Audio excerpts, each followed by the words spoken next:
Well, good afternoon, everybody. Thank you for taking some time to be with us today. We're lucky to have Jeff Johnston joining us, and he's got some excellent ideas to share with us on how he has built a referral-based business. So with that, Jeff, I'm going to let you take it away.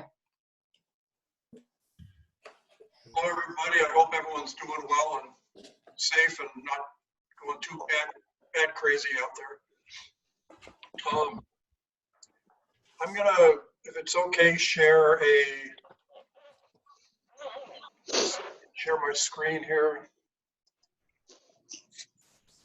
Addy. All right. I guess if everybody, try to do the mute thing for now, but, feel free to unmute and ask questions at any time. It's just to keep the background noise a little bit, or background noise down a little bit. Dan, I see you're out there. If you think my audio quality is better, I'm trying to headset this time to see if it's a little better, but give me some feedback. So. It's pretty hard to hear. I'm trying wireless this way. I don't know if that's going to help at all or not. Yeah, you sound like you're on a microphone very far away. Okay, well, is that any better? Get a little closer. All right. This was kind of an interesting topic for me, or thought. It doesn't give you a chance to reflect back on your business a little bit. I'll just start moving the. Let's see here. All right, just a little background. I know I'm not supposed to use RAC here, but it was appropriate at the time. But before I joined RAC, I was out corporately for about 12 years. I was an engineer, had an MBA on top of it. Spent about 12 years running around between defense and automotive as an engineer, test lab supervisor, a bunch of things. And then I started moving into the quality side of things. And that's kind of where I ended as a ISO quality system coordinator for Ford Motor Company. And had a little run-in with my boss after a very long project that went very well, and just kind of lost all respect for the guy and decided, hey, I can leave. So I left and I started my own consulting business back in 1996. This is my first client. Was really just it was a source from a colleague of mine who was in the supplier quality engineering area within Ford. He had a lot of problem suppliers on his plate, and he was desperate. And I just happened to call him and said, hey, listen, I'm just getting out and kind of cutting my shingle as an independent consultant. And, do you have anybody that may be worth be giving a call to? And he said, on a trial basis, he gave me his worst one, and said, if you can work with these guys, I got more for you. So the business started in 1996 with one automotive tooling supplier, and it started a 9-year stretch with them doing quality, doing auditing, doing process improvement, lean, a little bit of Six Sigma type stuff. So without really knowing it, my first target market was machine tool. While I was at Ford, I had no clue what machine tool was. But that was this guy's, my center of influence. That was his list of clients were all in the machine tool business. They make the equipment that goes into engine plants. They make the equipment that goes into some of the assembly plants.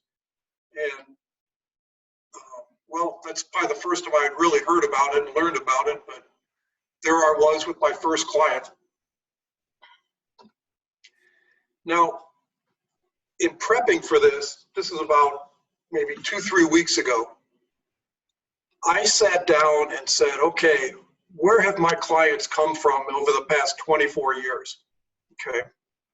It was a mind-boggling experience. Okay. I sat down and said, okay, when John, who was my center of influence, gave me my first client, which was Cross Hewler at the time, and he subsequently gave me about 3 more after that point.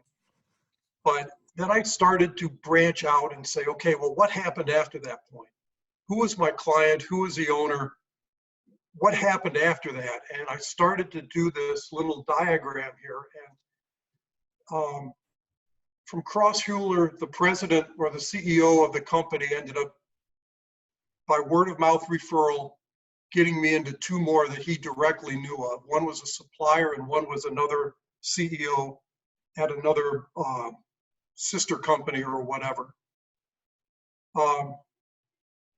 And then as that went on, I started to trace where those guys went to. And when I was working at TKES, a manager that I reconnected with through LinkedIn about 8 years later or more, ended up being the CEO of another company called TA Systems, which became and is still a client of mine. And if you guys go through this exercise, it's ugly. I put it out there, but it is amazing that if you look at it, you tie back to the person who gave you the lead, and you see if, okay, I got 3 leads from this company, where did they go after that point? And, you know, in the very bottom, there is one that's right under 1996 and Key Welder. That was a great client. They got what they needed, but it stopped. There wasn't a downflow of either referrals from that owner or people that I knew that worked there that I eventually reconnected with. And each time I looked at it and asked myself, why wasn't there follow-on? It was typically something that I didn't do or I could have done better. And that's what I built my presentation with today. Just things that I picked up out of that, okay? So for what it's worth, if you can do something like this to just look how things are going, where your dead ends happened, and why they, and put some thought into why they happened, it might be an interesting exercise. Okay. So let's go on. Again, 1996 is when I started my business. 2005 is when I joined RAC, okay? Or Trusted Advisor, sorry, Wendy. So when I thought about it, when I started my unofficial referral strategy, I didn't know what I was doing. I went in, I worked my you-know-what off. I did the best that I could for the client, followed through on what was promised, had regular meetings about expectations, feedback, and that was sort of an agreement I had with the owner as I walked into the business. If it didn't turn out right, I fixed it for free. It was just one of those things where this is your first client, you've got a family, you've got, you know, you left your job at Ford, you got 2 kids under 6 years old, you've got a wife that's at home, stay at home, and you know, it's like you gotta deliver here. So that was the way I worked, and my strategy for referrals was get it done, and then as soon as it was done, do you know 1 or 2 other businesses that could use my help? So basically, you know, they always tell you, do you really ask for referrals from your clients? And you'd be amazed how many people don't. There are some pretty interesting things that I have heard from affiliates over the years about in your quote or your contract with your client, you know, your fee schedule, you say, okay, we're gonna do this, and the fees are, you know, $10,000, and they actually put 2 qualified referrals into their proposal with the customer so that they know upfront that that's sort of an expectation, or something to the effect that If you're completely satisfied with what I've done for you, you know, it's implied, or there's a request for 2 qualified leads in addition to the fee. I thought that was pretty cool. I've done that a few times, but one time it came back even before the project was over. You've already set that seed in their mind, and they're already thinking, who can I refer this guy to if I have a sense that I'm doing pretty well? Okay, so don't be one of those people that doesn't ask their clients for referrals because you haven't thought of it. Okay, there are structured ways to do it within the proposal. Sometimes it's just part of your follow-up process at the very end of what you're doing. I also made sure that my center of influence, who was John at Ford, I understood what he needed. I knew how many people were on his plate. I knew what kind of pressure he was under to get suppliers turned around. And if I could make him look good, there's a darn good possibility that he'd keep passing things my way. So if you do have a center of influence who is, I'll kind of get into that in a little bit here, but I made sure that I took care of John as well as my clients. And it wasn't, I didn't pay him anything. We met occasionally. We called at least every month or so just to touch base, but you know, I wanted to keep away from buying him lunches and doing things that would be, I don't know, I can't think of the word, but anyway, I just stayed away from the other stuff. My attitude during this process, go ahead and take a look at that. And what do you guys read?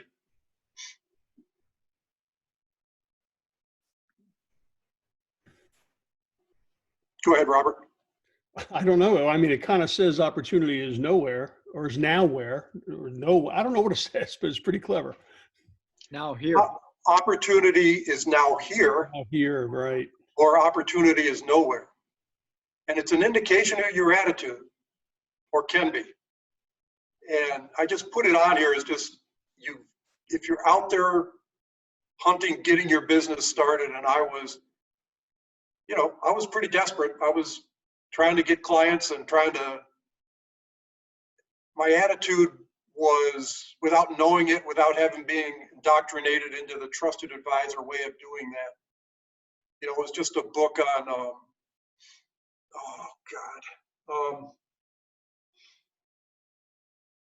How to Win Friends and Influence People, I think was a big one that I read early on. Okay. So anyway, make sure that that attitude is where it needs to be to make sure that those things are going. Centers of influence. My definition, they're people that know who I am, what I do, but I had a relationship. They, you know, through work at Ford, or I knew John at the time. I knew what he did. I was out doing some supplier activities, so we crossed paths a few times and developed a pretty good relationship. The center of influence has to have influence over people and the business within a target market. And the target market was other equipment manufacturers that he was responsible for. He certainly had influence because he was probably the rep from their biggest customer. And what he said pretty much got followed. So if they suggested that they talk to Jeff about getting some help, they at least gave me the phone call and gave me the meeting to talk about what their issues were. Make sure that when you have a center of influence, you understand their expectations. What's driving them? What's important? What are their goals, expectations? So that you can make sure that you deliver on those and make them look good to who's important, you know, to who they have to. Keep them satisfied. Communicate regularly, but respect the confidentiality of the client. I could not call John and tell him, these guys are really screwing up, you know, or they're having a whole lot of problems in these areas. That was not, in my opinion, being confidential. But you can still tell them we're meeting on a regular basis. And if there was an issue, it's kind of like when you're coaching a manager, you're hired by the HR, you're hired by the CEO to coach somebody in your organization. You have to respect the confidentiality of the person you're coaching. If a conversation needs to happen, then set it up between the principal and the person you're coaching, and they need to talk about it. But it's not, in my opinion, good form to tell somebody who's, has influence or whatever, the owner, that these guys are really screwing up. Okay, that's got to happen between them. Finally, make sure that the client communicates with the center of influence. Let them communicate status, results, things that they think are important, good or bad, and you encourage them to say, Jeff's really good at this stuff, we like him, or, the only thing I'd say is that he doesn't know, fill in the blank, and you take in that constructive criticism, and you make sure that you're listening so that you're sharing that, or you're at least aware of that for the next customer. Okay. Client referrals. Bob was the CEO of Cross Hewler when I was there. He also, we clarified expectations at the beginning, continued to clarify them as they were going. It was a regular, at least monthly, but sometimes more often, just to make sure that things were not changing and I was getting feedback from his perspective. My same attitude, I put my head down, I worked my butt off, all that sort of stuff to deliver on their expectations. So if you do the first two bullets, you clarify them, you deliver on them, you're going to have a satisfied customer. Now, satisfaction, as we all know, is okay. It'll get you paid. It will not get you a referral. It won't guarantee you a referral. There's got to be something more than just delivering what they want or what they paid for. And I think it's truly earning their loyalty. As you are delivering, as you are agreeing on expectations, you need to deliver and build trust. That is a bank account that you continue to make deposits into to earn their loyalty. Their respect, same thing. Voicing your opinion, making sure they understand it, they respect it. In control is they help to make the decisions. It's not just your way or the highway. You get them to feel like they have bought in. They have ownership of the change. They have ownership of the process, how it got there. And that is giving them the sense that they were a big part of this and not dependent on you to make things happen. That is what I call being in control. And finally, the relationship. I try to make a friend. I really do. I understand their family. I not know them personally necessarily, but I know of their family. We talk about family. We talk about vacations. We talk about outside hobbies, just as a quick start to each conversation so that there's a relationship built over that that process with them. You've made a difference. They've gone over the threshold. They've completed the project. You've delivered on it, but you've built a relationship in the process. In my opinion, and in my experience, I guess, when I did that, the trail on my referral chart went on. It went to other clients. When I didn't do that, when there was still, I never had the relationship with the owner, it never went anywhere. So that's my anecdotal evidence of why that works. When you can ask for referrals and they get warm, you get warm ones on to other people.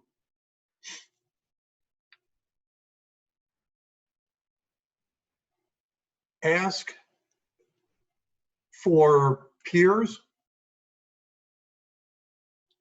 I'm in the manufacturing sector for the most part.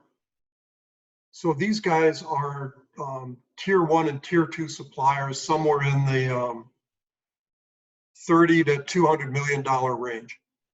They have supply base. some of their suppliers are pretty good sized as well.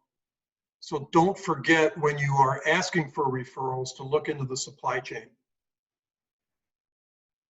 Many of the owners, certainly, if not the purchasing managers, supply chain managers, have those relationships. Okay. And if they've got a problem supplier, they would really like somebody to go help them out. Okay. Something that I kind of fell into, but it ended up making a huge difference. Think about, you know the client. You sometimes know either other clients that are, or other businesses that can actually, that they can provide products into. Or if I've got a machine shop that works for one of my suppliers, I can get that machine shop to also serve some of the other tier 1 suppliers that I work for. And looking for ways to find work and opportunities for your client and other clients you may have. Because I had a background in Ford, I knew a few people that were influencers, and again, I made connections for my clients in my division at Ford, which was different than John. But if you can be part of their sales process, you understand what they're looking for, who they're looking for, and can put people together, that is a huge way to build trust, respect, and you know, the law of, what is it, reciprocity or something? If you actually get them into some place, then they really feel compelled to give you some kind of referral as well. The last bit of advice on client referrals is staying in touch through LinkedIn with the executives, managers, team leaders. And a little bit further in my story when I get to it, when I joined Trusted Advisors, there was a guy named Bill Bell who was the CEO at one of the clients that I was at. And I'll tell the story now, why not? He had just taken over as the president. He had been there about a month, kind of looking around. I had already been at that client doing my ISO and my process improvement type stuff. And you know, I walked by his office one day and just stuck my head in the door and introduced myself. And, you know, I looked at the back of his credenza behind his desk, and he had probably 10 or 11 leadership books all kind of lined up there. And I was out Thanksgiving of 2004 is when I went through mutual evaluation. And part of that process, I'm assuming it's still the same way, is that I got my copy of Fail-Safe Leadership as part of that process. And I had it in my backpack with me. And I, you know, was walking by his office, and, you know, we got to talking about his books and stuff. And I handed him the Fail-Safe Leadership book. And I said, I'm just kind of starting to work with a group of guys out in Pennsylvania. And they do leadership development work. Or I was thinking about joining them or whatever. I hadn't even joined up yet. And I said, why don't you take a look at this book and tell me what you think? He read it, and he actually called me the next day and said, this is what I want. And because he had been there looking at his leadership team and saying, you know, the business is good, but they certainly can use some leadership stuff. So that ended up leading into a group of managers and a group of supervisors. Before I had even signed up and went to my first fast start in January of 2005, I had already had 2 orders in the book, or in the books, so to speak, just because of that Fail-Safe Leadership book. The reason I was saying that was the people that were the managers and team leaders way back when are now the CFOs, they are chief operating officers, directors of other companies around the area and other machine tool companies. Staying through LinkedIn has given us a great way to stay in touch. And when they move to other locations, all of a sudden you've got an automatic announcement that comes to your email saying, so-and-so has just taken on a new position. And he is now the director of engineering at whatever company it is. So I get in, I say, hey, congrats on your move over there. When you get your feet settled in and you get used to the place, let's have lunch in about a month after you've been there. And let's talk about anything you might see that needs doing. And that has continued the chain for me from client to client to client. That's probably the biggest contributor that has kept me going. And I consider those to be word of mouth referrals.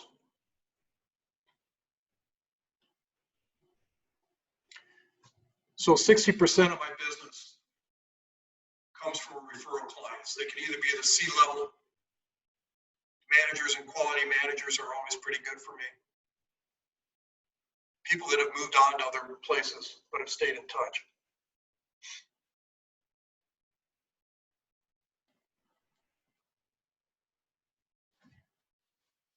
So with trusted advisors, and I don't think this has changed either. During Fast Start, we define a target market. They tell you to join all these networking groups, following the sales process, being consistent and persistent, hanging with the right people. If you want to be like somebody who's got a $200,000, $300,000 consulting business, then you need to hang with those kinds of people and associating with those people and making sure that while you're in those networking groups that you're hanging with those kinds of people and not people that are not at the level that you're at. So be selective of who you're hanging out with. They also reinforced what I didn't really know was attitude and affirmations, but making sure that you're staying with those and keeping the right attitude as you're doing it. The right attitude helps with referrals, not only for other people, but also for yourself. So by this point, the target market has grown, okay? Not only was I given machine tool, but through referrals, it's extended into construction. It's extended really into just pure machining and manufacturing, a number of smaller suppliers that were a lot of fun to work with. I started off with a chamber, B&I, and rotary. And I struggled. It was not working for me in any sense of the word. Because I couldn't get to the people who I thought were my clients, my prospects. There were no corporate people in any of these things, at least not in the size that I was at. Rotary was close. Nobody in my chamber that I was at, again, I was learning at the same time. Why didn't I just pick a better chamber? And I did finally figure that out. I figured out how to do B&I the right way, and that there were business-to-business B&I chapters that were really what I needed more than talking to the Mary Kay and the other people that were in there.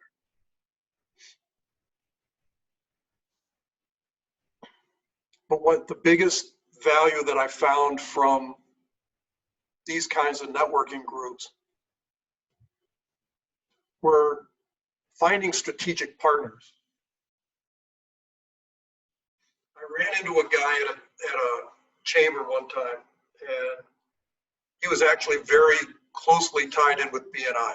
He knew Ivan Meisner very well and had worked with him for years, and had come up with this his own book and process for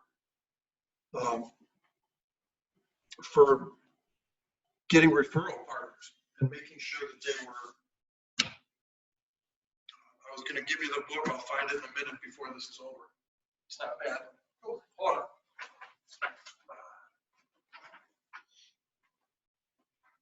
You know, it's a book called Set for Life.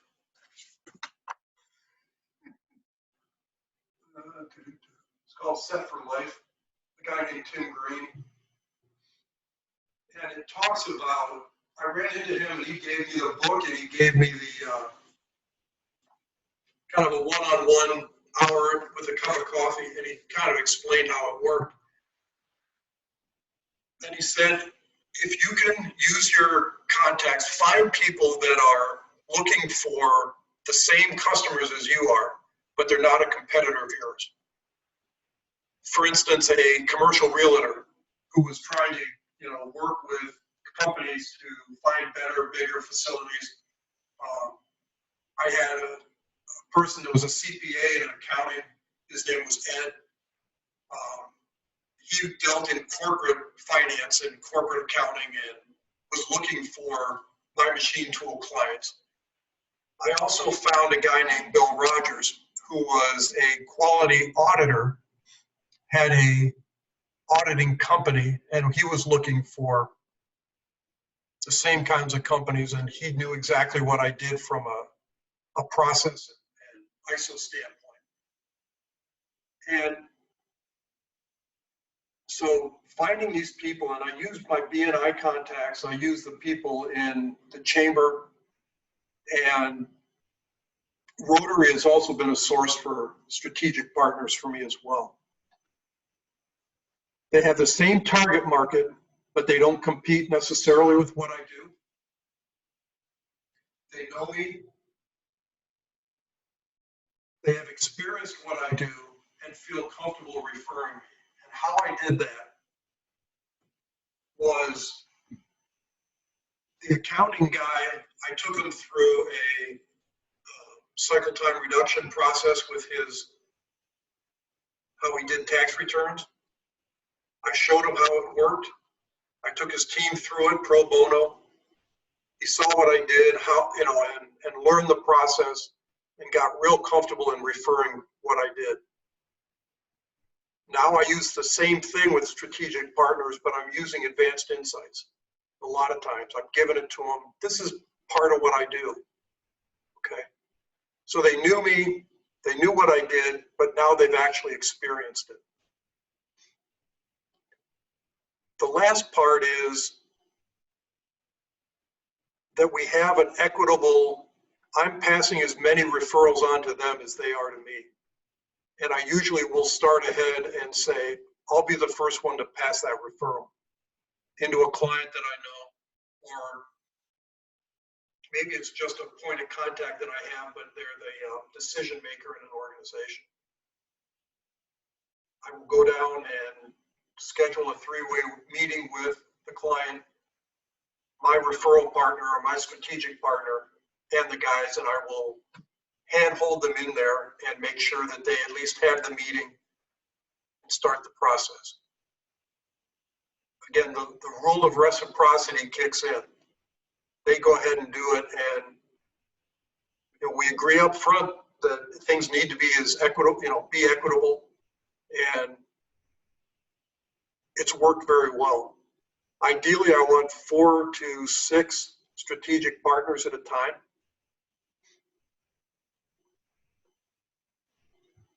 I train them on how to give me referrals and set up appointments.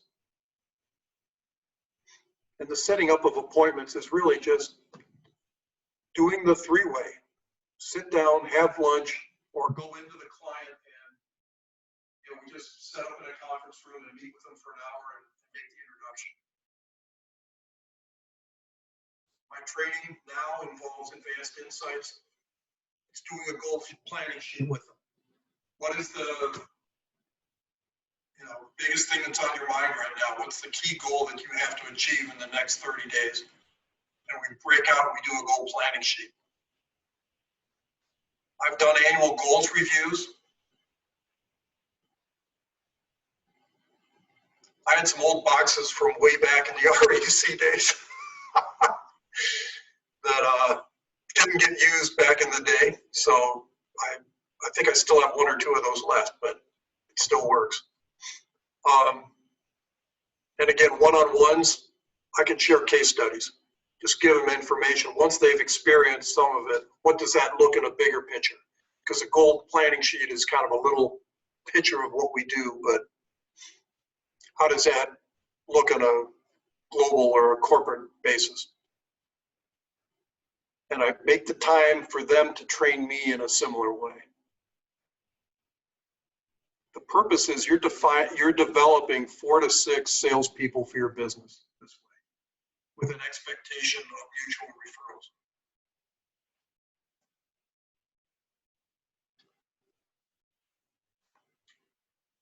Since 2005, about 20% of my business has come from referral partners. I've probably rotated through about 10. Commercial insurance, IT, outsourced IT people are pretty good, especially since I've got a process background. We kind of talk the same language. Staffing, both the white collar and blue collar staffing are pretty good referral partners. And they want to get into the same business as we are. Marketing and social media companies that are doing web and social media, whatever, publishing posts and things. Plus commercial insurance, the commercial real estate, CPAs are awesome. Okay. The last bullet, it was a shock to me, but the people that I get most referrals from nowadays are consultants and coaches. We don't necessarily overlap. Sometimes we do a little bit, but we talk the same language. We know each other.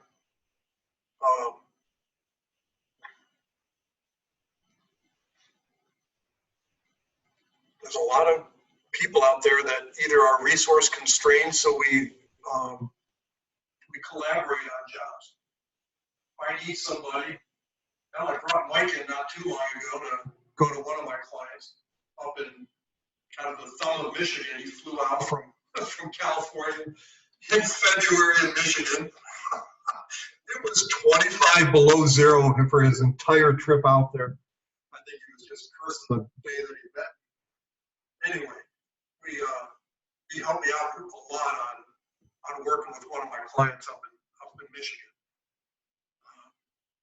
So anyway, it's a good way to share. It may not be your client exclusively, but it's still a lot of business, and doing things with a partner often enhances the experience too.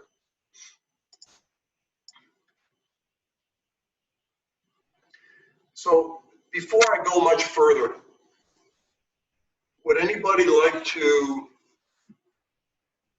share any experience that they have for how to do client referral, or what has worked for them in terms of client referrals?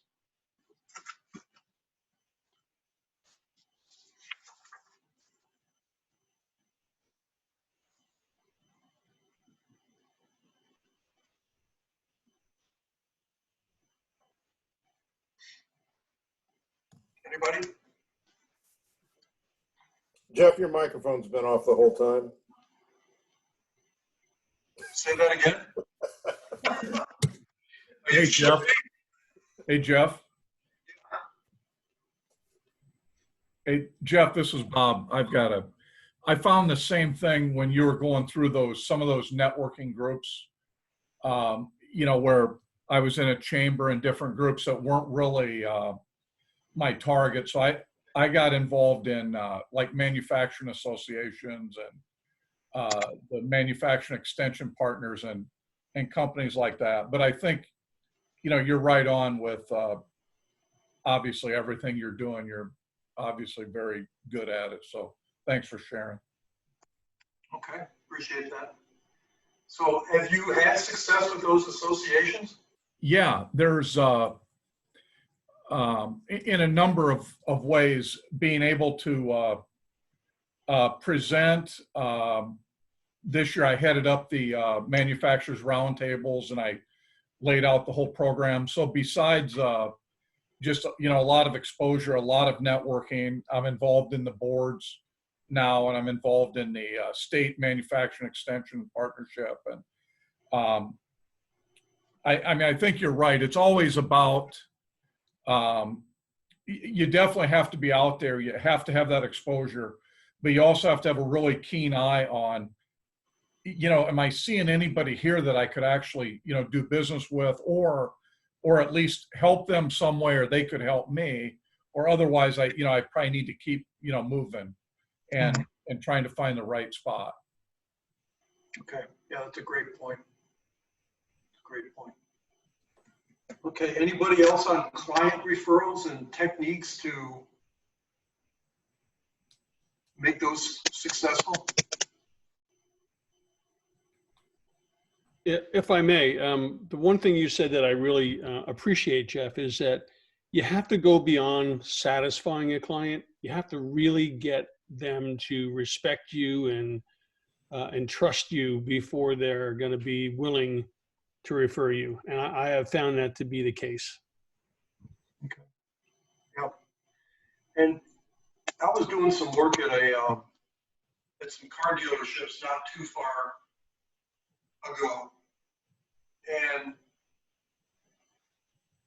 one of the things that I kind of stumbled upon, but it was explained to me after maybe a couple of months later, but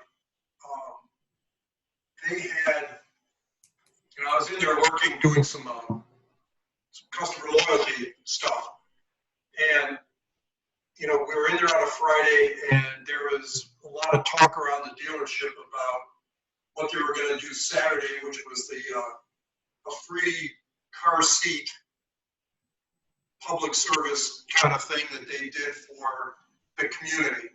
And they opened up the service bay, one of the service bays, and they had the line going out the thing, and anybody who came in that wanted or that could use a car seat was you know, just invited to come in. They gave them the free car seat. They made sure that they learned how to strap it in the right way and whatever else. It was just a really cool thing. And they gave away, I think, a couple hundred of those things. And, you know, they were talking about it. It was kind of distracting, quite honestly, from what we were doing on Friday. But, you know, I decided to stay over that night and go in and just be part of the process, because I didn't have anything else going on at the time. And the following week that I was in there, you know, about 10 people came up to me and said, you know, we really appreciated you being there. And, you know, I was strapping things in. I was talking to people. I was moving boxes of car seats into the queue so that they could keep moving them. And, you know, but if you don't have volunteering with them, seeing what they're involved in, what community stuff they do, and participating with it, or whatever, is another way to really build the relationship, build the loyalty with a prospect. Just thought of that when you brought that up. So, okay. With that being said, I'm going to move ahead. We can open up to more general discussion later, but networking groups, it did evolve a little bit. I put this slide in thinking that it would be helpful. There's an organization called Vistage. Some of you may know who it is, but it's a CFO roundtable group that there's a chair or a facilitator that gets these guys together every month. They talk, they problem solve, they do stuff, support each other.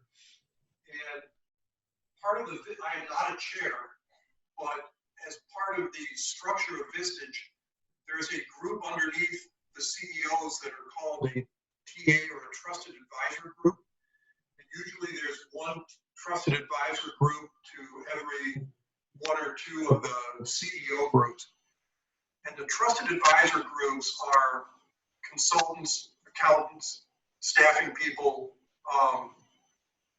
there are M&A guys, there are software IT guys, you know, just a group of, you know, people, like-minded people like we are, and strategic partners, like I was describing, that all are available. They meet on a regular basis, but they also are tapped into by the chair to go help individual CEOs that are up above them. And that has turned out to be a very good organization for me in terms of referrals, okay, that are not ones that I've generated, but outside referrals. There's a B2B networking group in the Detroit area, but there are probably other things around. And these are after hours, salespeople, consulting, other people that get together, develop a relationship. There's a lot of things. We're out playing pool, we're having cigar nights, we're playing golf, we're doing stuff together to build a understanding and relationship with each other. And with that, we're able to give better referrals to each other and receive better referrals. And that's been pretty successful. Again, like Bob was saying, I'm part of the Machine Tool Association, the Michigan Association of CPAs now. And there are, if you look around, B&I groups that are strictly B2B. And everybody in that, nobody's competing, but everybody in there is looking for corporate clients. And if you can find them, join them, but they're hard to get into.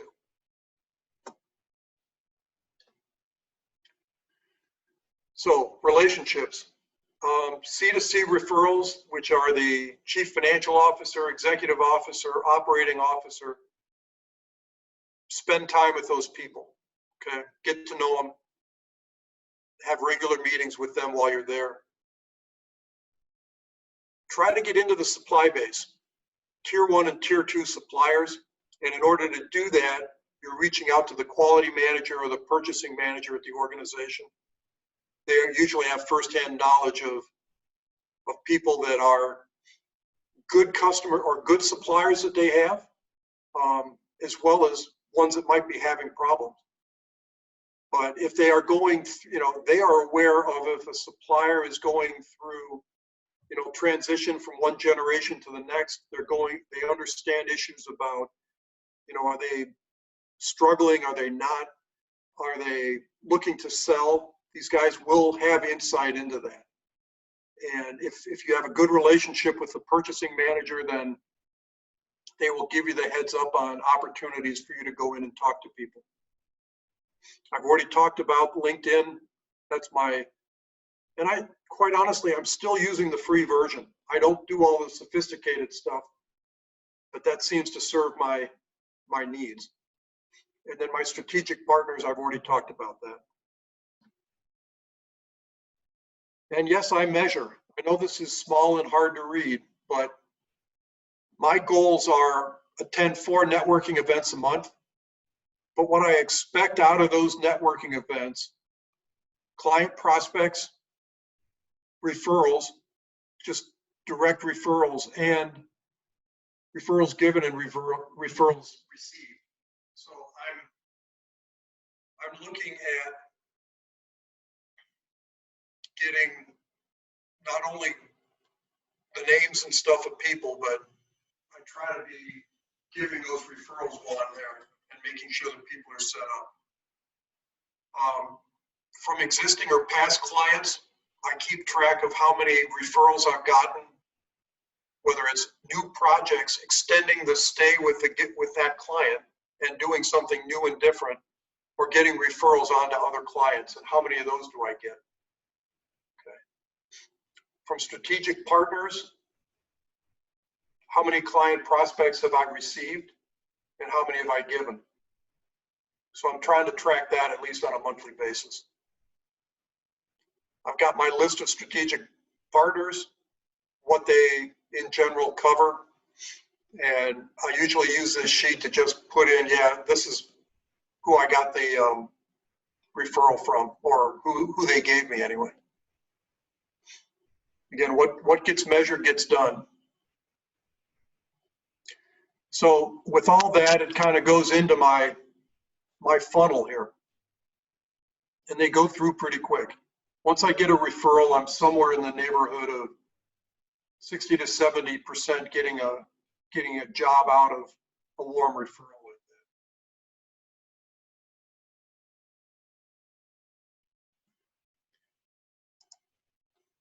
thoughts, questions?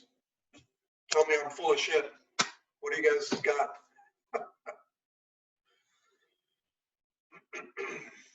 I love your chart and how you measure it, Jeff, and how you have a very well thought out strategic approach. Very, very well done. And obviously works. I think it does. Yeah. Steve, I love your chart and the way you're graphically measuring stuff. One of the things that I do a lot is warm introductions, and I've been thinking about maybe as part of my metric about success is seeing how many warm introductions that I'm doing and seeing how those lead into or don't lead into referrals for new business. I think that's I would love to be a little more strategic then about how that all comes about. I actually agree with many of the issues around centers of influence as referrals sources. I think that as part of that, I think each of us has to be able to answer the question, who is my ideal client? And if you can succinctly put that into a 10-second or a 15-second statement back, you can be really clear with whoever you're talking with. I participate in a business networking group, and I've actually tried Vistage before. To become a chair, but I've actually fallen back on a group that started in Southern California. It's called Provisors. And they're a business networking group that now has chapters in the San Francisco Bay Area, Southern California, Chicago, Boston, Atlanta, and Seattle. So if we have affiliates in those locations, it's a great way to use that business networking as a really good center of influence. Most of the groups are half of them are attorneys of all different kinds. The rest of them are accountants, management consultants, branding consultants, real estate, strategic kind of focused individuals, people that are doing business to business mergers and acquisitions and sales. So it's a really high level kind of group. It was I went around looking at different BNIs too, and just couldn't see that level of effort and the level of cost to become part of a BNI, to really be working for me. The provisor's cost is generally about the same as a BNI group. They meet once a month though, and you can guest at all the other groups that are around in your area. So it actually gives you much more freedom. You're not locked into like an every Friday, I got to be at my BNI meeting kind of approach. So those are things that have been working for me. I actually find a lot of other things that I get involved with in putting my name out. So it's in getting your name out. That's basically how a lot of how I find work. I'm gonna put in a couple of good words for BNI, even though I haven't necessarily gotten a lot of work out of them. It was how I found a lot of my strategic partners, because you just find the ones that are looking for things like you are. So that's one source. But the training that you get on networking, on your 30-second presentation, on every week coming up with new and different ways to come up with what you do, that skill set is not easy to develop, and they do bring that in. If you, and there's some pretty good advanced trainings and things that they do as well. So, you know, I got value out of the 3 years that I was in BNI. I was always the education coordinator, you know, because we could take stuff out of our materials and add value to so many different people in that room. And you get the reputation as somebody who's sort of the coach, you know, and you do get occasional business that way. But So it's not all bad. I truly feel that there is some things you could get coaching clients out of it possibly. But it just didn't get me towards the corporate clients that I was looking for. So that's the only hang up I had with it. One of the things that one of the targets that I've been focused on right now is fractional COOs or fractional CFOs, because in many ways they are participating in companies that are in transition. And for me, my business is really finding individuals who are new to leadership, right? That are looking for leadership development opportunities. And so knowing CFOs that are working with C-level folks that are in transition, either they're filling a position that's going to be filled, or the CEO is new to the position and has made changes in the C-suite. So I've been trying to identify and develop relationships with those folks so that they can be my centers of influence and referral sources for future work in leadership development. The one thing I was going to say about Provisors is that I really like the moniker that they adhere to. It's know, like, trust, and refer, and it's in that level of relationships that we all develop among our business peers that ultimately really good work can come to my plate. So anyway, just want to share that. Awesome. Thank you, Steve. Anybody else? Hey, Jeff, it's Mike. Hey, business to business BNI. I think you'd mentioned it once before, but I don't know any idea where to find them. To my knowledge, there are none in my area. Is there a BNI site to find that? Do you know? Or? I don't know. I really don't. I was made aware of it from another person that was, frustrated with BNI and looking and ended up falling into this one, or at least seeing it. And then she made me aware of it. So. Okay. Mike, you could probably look up like your regional director or something like that and ask them. Yeah. They have directors that oversee chapters by geographic region. Yeah, I know ours died, and so then they got assimilated into the national network, and so now our regional director is like a national director that covers, I don't know, 47 states or something. So I'll try. So you may want to check their website out too, just as another option. Because I was going to say regional director, but go to the website. Okay, thanks. All right. Anything else? We can wrap up 2 minutes early. If anybody wants the PowerPoint, I can get it over to Wendy. She can look at it or have it available or whatever. Yeah, I'd love to, especially that chart on board number 20. Okay. All right. Thank you. Thanks, Jeff. All right. Everybody be safe, okay?